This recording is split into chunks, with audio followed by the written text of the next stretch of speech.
Todos. Hoy vamos a hablar de la exploración semiológica del sistema digestivo del bovino. Este debe ser basada en base a 4 aspectos, que es la reseña, la anamnesis, un examen objetivo general y un examen objetivo particular. Esta reseña debe contener todos los datos acerca del animal, como la raza, especie, género, edad y su fin productivo. Hoy nos encontramos con una vaca de raza pardo suizo de producción tipo leche. Esta vaca con una edad aproximada de 6 años y pues podemos saber que por la raza los animales destinados a la producción de leche sufren de dislocación abomasal. En terneros podemos encontrar patologías relacionadas con el sistema gástrico posterior, como es en el estómago glandular, y en los adultos patologías relacionadas con el sistema gástrico anterior, como es el rumen y retículo. En hembras la dislocación se da en el parto por la dislocación del abomaso. La anamnesis debe realizarse en base a 3 aspectos, que son los animales, el medio ambiente y el manejo. También se debe realizar una anamnesis individual y este debe considerar el apetito, la ingestión del alimento, la sed, la rumia, la eructación, la regurgitación, la defecación y la micción. La regurgitación es una ingesta seguida de una remasticación, de una reinsalivación y una trituración de los alimentos. Esto se logra disminuir el tamaño de la partícula y así aumentando el espacio de superficie de contacto para una fermentación microbiana. La rumia se realiza el animal estando echado o estando de pie y hay en promedio de 15 a 20 periodos diarios donde se regurgitan de 300 a 400 porciones de alimento con un promedio de 50 movimientos masticatorios por cada porción. La defecación, la bosta es un indicador cualitativo de la interacción animal-dieta. Una inspección minuciosa de color, consistencia y olor y presencia de elementos no digeribles permite demostrar o determinar el tipo de alimentación que posee el bovino. Este en particular defeca de 15 a 20 veces por día y en promedio cada bosta de 25 a 30 kilogramos diarios. El eructo, las contracciones del retículo y del rumen participan y pueden estarse relacionadas directamente con el eructo debido a la fermentación ruminal. Se producen diferentes gases, cerca de 30 a 50 litros en un bovino adulto que deben ser eliminados. El factor medioambiental está relacionado con todo lo de instalaciones, con todo lo relacionado con el suelo y todo el manejo que se le da dentro de la explotación. Finalmente, con manejo es toda la parte de los trabajadores o los encargados de los animales que están tratando con ellos para así garantizar un adecuado y óptimo estado de ellos. En el examen objetivo general, la rumia debe estar incluida en su consideración. ¿Por qué? Porque una rumia normal es indicios de salud en el animal. En la observación del estado general debemos observar si el animal se encuentra con raquitismo, con hipertonía muscular, mioclonias, y en relación a ello debemos pensar en diferencias de orden dietético que pueden haber provocado alguna patología anatomofuncional del abomaso. En estados de desnutrición por diferentes causas, en un rumiante adulto puede acompañarse a este estado alteraciones del retículo y del rumen. En estados de meteorismo agudo se observa un gran abultamiento del abdomen del animal y con gran disnea y con todas sus acciones en particular.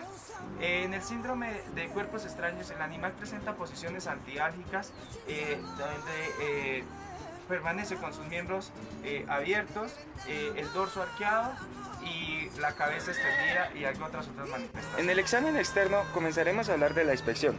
Este se determina la salivación, deformaciones, aumento de volumen y lesiones en general a nivel de labios, carrillos o mejillas, mandíbula y espacio intermandibular. El bovino forma por día de 100 a 190 litros de saliva. Es una saliva clara, ligeramente viscosa, que es deglutida permanentemente. Una salivación profusa puede deber a un aumento de producción o un trastorno de deglución. Lo primero podría ser tialismo. Se observa en procesos inflamatorios de la mucosa como aftosa, enfermedades de las mucosas u otras. así como intoxicaciones con fosforados, clorados u otros. Cuando hay cialorrea puede deberse El o siguiente no a método tialina. es la palpación, el cual se realizará por un deslizamiento y por presión tanto en tejidos duros como en blandos. Los datos obtenidos serán una sensibilidad, temperatura, consistencia, deformaciones en más o en el examen interno se procede con la apertura de la cavidad bucal, ya sea manual o instrumental. La técnica manual se mocheta con la mano izquierda o derecha, los dedos índice y pulgar. Simultáneamente se introduce la mano en el rodete dentario, se toma la lengua y se tracciona hacia el exterior. Seguimos con la inspección, en la cual se realiza la observación de mucosas determinando su color, si hay heridas, úlceras u otras lesiones. Seguimos con dientes y encías, la posición, el desgaste, coloración, la falta de recambio, pérdida dentaria, fracturas, exostosis, etc. si observamos alguna de estas lesiones. Seguimos con el paladar, observamos su color, las lesiones, cuerpos extraños. En la lengua tenemos que observar su estado de la misma, si hay vesículas, erosiones, procesos inflamatorios, granulomatosis crónicos como el actinobacillus o mal llamado la lengua de palo. Las mejillas podemos observar fístulas salivales o inflamación, acúmulo de alimento entre estas y las encías con dificultad. Seguimos con la palpación, en la cual vamos a mirar si está su temperatura aumentada. Esto se puede dar por procesos inflamatorios generales o locales. Si está disminuida, se puede dar por procesos preagónicos, anemia o isquemia. También se puede observar la sensibilidad cuando está aumentada en inflamaciones locales, y las piezas dentarias tenemos que observar la movilidad o si hay fracturas o desprendimientos.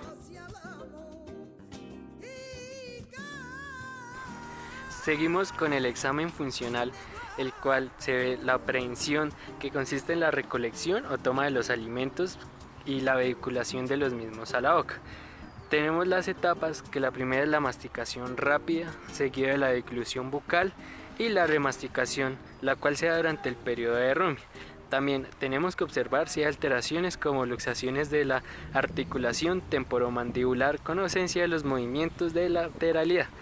La rumia normal se define con la característica de ser vigorosa. Son rumias anormales la displaciente, la cual vemos que es superficial, con poco vigor, y la interrumpida y la nula, la cual es la ausencia total de la rumia. Con la faringe, la cual también consta de examen físico y examen funcional. En el examen físico podemos ver la inspección, en la cual se hace de forma simultánea o alternativamente en ambos lados.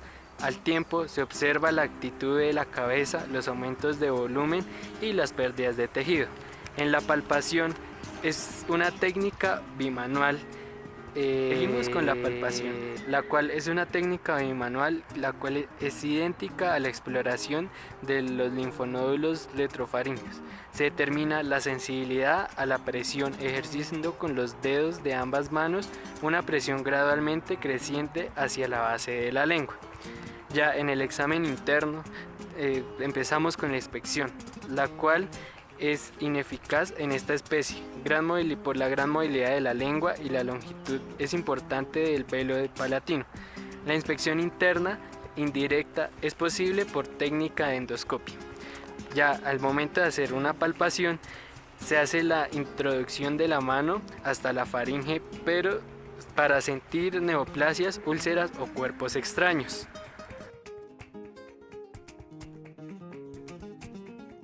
Procedemos a la examinación del esófago, el cual mide de 110 a 125 centímetros de largo, solo tiene músculo estriado y en la parte cervical corre al principio dorsal, luego a la izquierda y finalmente otra vez en dorsal de la tráquea.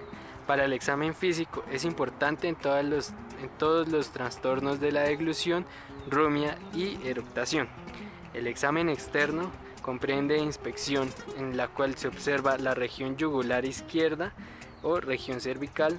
Se determinará si existe aumentos de volumen o deformaciones, heridas, fístulas, etc.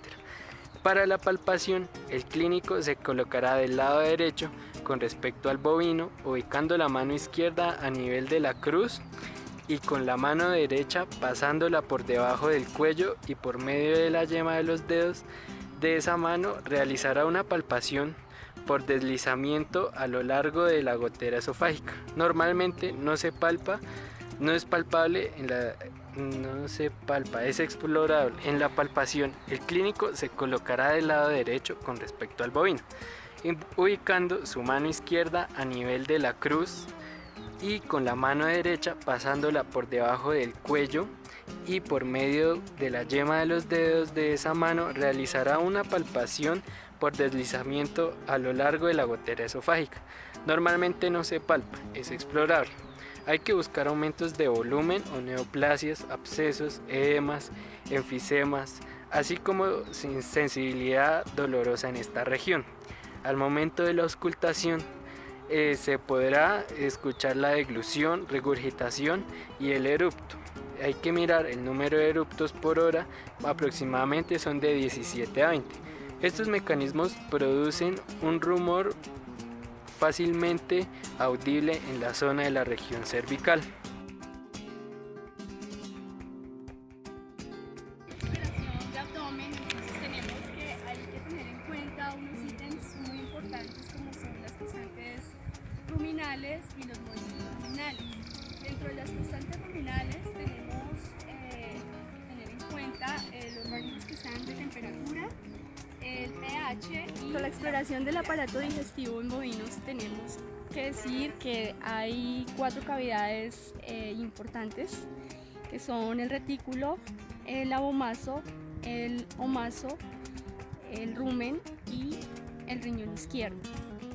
También es necesario decir que hay que tener en cuenta unas constantes ruminales como la temperatura, que tiene un rango de 39 a 40 grados centígrados, un pH de 5.5 a 7.4 y tener en cuenta la motilidad.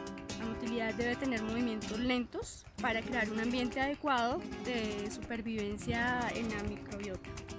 En cuanto a los movimientos ruminales, es necesario aclarar que deben haber unas contracciones reticuloruminales. ¿Para qué? Para que propicien el eructo. Deben ser de 2 a 3 por cada 2 minutos. En cuanto al examen objetivo general, también es necesario decir que hay que tener en cuenta la rumia, porque la rumia es un indicador de salud normal. Y cuando hay ausencia de rumia, entonces hay enfermedades patológicas importantes como digestivas o afecciones febriles o pododermatitis. Ahora vamos con la topografía del órgano de la pared izquierda. Entonces tenemos o se proyectan unos órganos como son el retículo, están ambos sacos del rumen y el abomaso. También tenemos el vaso y el riñón izquierdo. En cuanto al retículo, su límite topográfico tenemos que a nivel craneal pasa por el sexto espacio intercostal. A nivel caudal pasa por el séptimo espacio intercostal. A nivel ventral pasa por el apéndice sifoides del esternón y a nivel dorsal por la parte inferior de la sexta costilla hasta el límite inferior del tercio medio de la séptima costilla.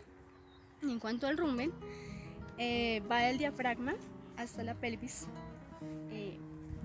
por la parte anterior de la cavidad abdominal. Ahora vamos con las técnicas de exploración semiológica. Inicialmente empezamos con el rumen, con la inspección. La inspección se hace observando el flanco izquierdo. La palpación, se hace una palpación externa y una palpación interna. En cuanto a la palpación externa, pues tenemos 2 formas de determinar el número de movimientos y la fuerza de contracción. Para determinar esta forma, se coloca la mano suavemente en el triángulo del ijar o en el hueco del flanco para apreciar el levantamiento que sufre con la actividad ruminal. También se puede hacer una palpación con presión con el puño cerrado durante 2 minutos en el triángulo del ijar izquierdo.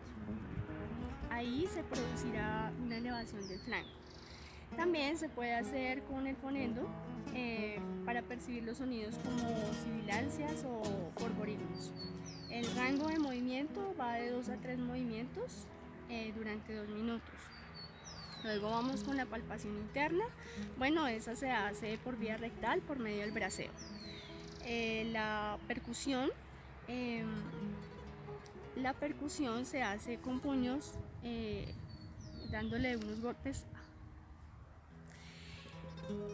Se utiliza una línea imaginaria en el encuentro paralelo al suelo y termina en el borde caudoventral del área pulmonar. Y en cuanto a la auscultación, pues se ausculta a nivel del sacro ventral. Ahora vamos con las técnicas de exploración con el retículo. Entonces, la primera inspección pues no se hace porque el preestómago es muy profundo. En cuanto a la palpación, pues se hace por presión en la pared torácica a nivel de la sexta y séptima espacio intercostal izquierdo con el dedo o con el mango del martillo para así diagnosticar una reticuloperitonitis. En cuanto a la percusión, pues ahí miramos sonoridad y sensibilidad. Entonces tomamos el martillo con golpes cortos y suaves. No se debe golpear en la costilla porque se produce mucho dolor y tampoco nunca sobre la vena mamaria. Y en cuanto a la auscultación, pues se hace con el fonendo durante varios minutos y se hace en la depresión del esternón en el hueso. Se traza una línea imaginaria que pasando por el esternón une a los dos olecranos. Bueno, continuamos con el tercer preventrículo, que es el omaso, también llamado librillo o salterio. Es un órgano de forma elipsoide que se encuentra al lado derecho del animal. Cranealmente limita con la parte caudal del pulmón, dorsalmente está a la mitad del tórax, caudalmente está entre la 12ª costilla, más o menos acá, y ventral con el arco costoventral. Su proyección ventrolateral está más o menos entre la 7ª y 9ª costilla y se puede realizar las técnicas de exploración. Vamos a empezar con la inspección, la cual su ubicación, por la ubicación que tiene, no se puede realizar. Entonces ya vamos con la palpación, que se realiza presionando manualmente el martillo o con los dedos entre la 7ª y 9ª costilla y así notar si tiene sensibilidad o no, que se presenta con dolor o con el movimiento del animal. A la percusión es submate normalmente, pero esta puede ser mate cuando se presenta alguna patología, ya que el órgano va a ser más grande. En la auscultación se escucha crepitante con exacerbaciones, que es normal, dada que tiene pues su ingesta y la rumia. Y por punción se puede realizar con una cánula que mide más o menos 15 a 18 centímetros en el 9º espacio intercostal. Tiene una profundidad más o menos de 10 a 15 centímetros y se realiza para ver qué movimientos tiene la aguja dentro del retículo para ver si hay alguna obstrucción o algo. Bueno, continuamos entonces con el abomaso. El abomaso es también llamado cuajar, estómago glandular o verdadero. Es un saco periformeo alargado y curvo. Cuando el animal es menor a 3 meses, su tamaño es 2 veces el rumen, y ya cuando es adulto, viene siendo una tercera parte del tamaño del rumen. Ventralmente tiene más por su parte ventral, contacto directo con el hipocondrio derecho y la pared ventral derecha. Bueno, su exploración es muy importante, ya que normalmente se encuentra la patología del desplazamiento de abomaso, la cual se puede ser hacia el lado derecho o hacia el lado izquierdo, siendo más normal hacia el lado izquierdo. Se presenta por manejo, por alimentación o por el parto. Se realiza entonces a nivel normal, el órgano cuando está sano, la inspección no se realiza ya que no se observa. En palpación se hace una presión con el puño en la región sifoidea derecha y esto va a realizar un contragolpe, es decir, que la mano se va a devolver. La auscultación no se realiza y la punción solo se realiza cuando se presenta la patología. Cuando presentamos el desplazamiento de abomazo, la inspección se puede encontrar un abultamiento a nivel detrás de la última costilla. En la palpación, la presión presenta la misma presión que se hace cuando es normal, se presenta un ruido de chapoteo.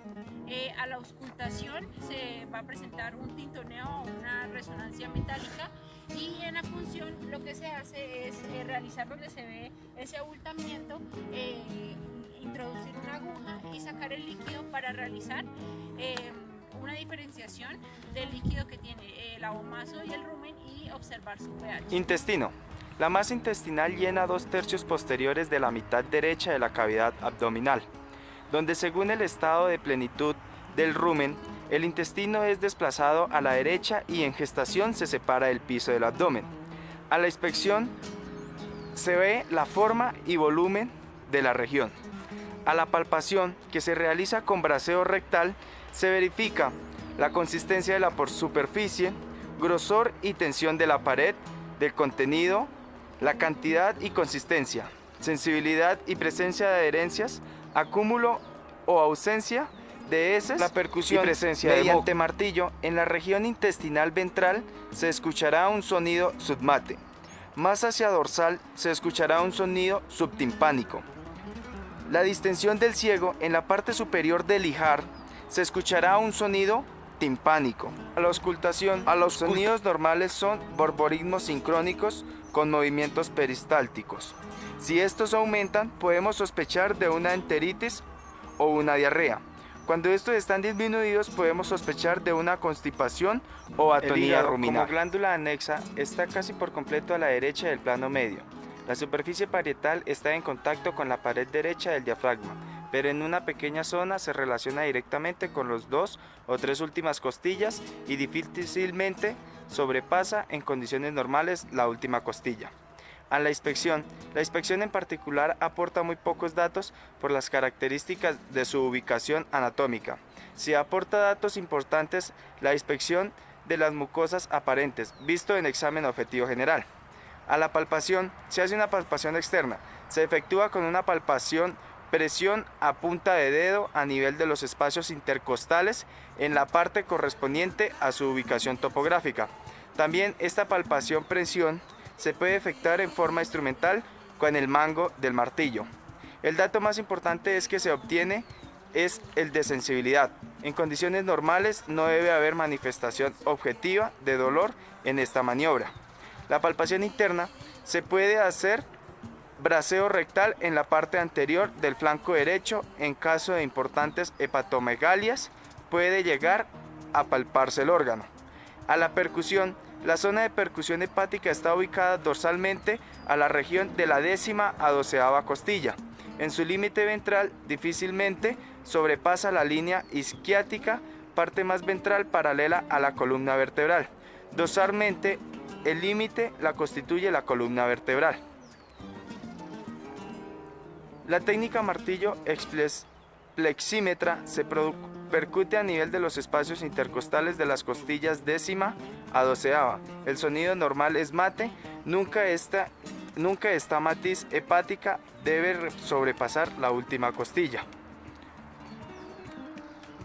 Los métodos complementarios es un análisis de sangre, un hepatograma completo, análisis de orina, análisis de materia fecal, pruebas funcionales, hepáticas, tiempo de coagulación y sangría, laparoscopia, biopsia hepática, colicistografía, ecografía y laparotomía exploratoria.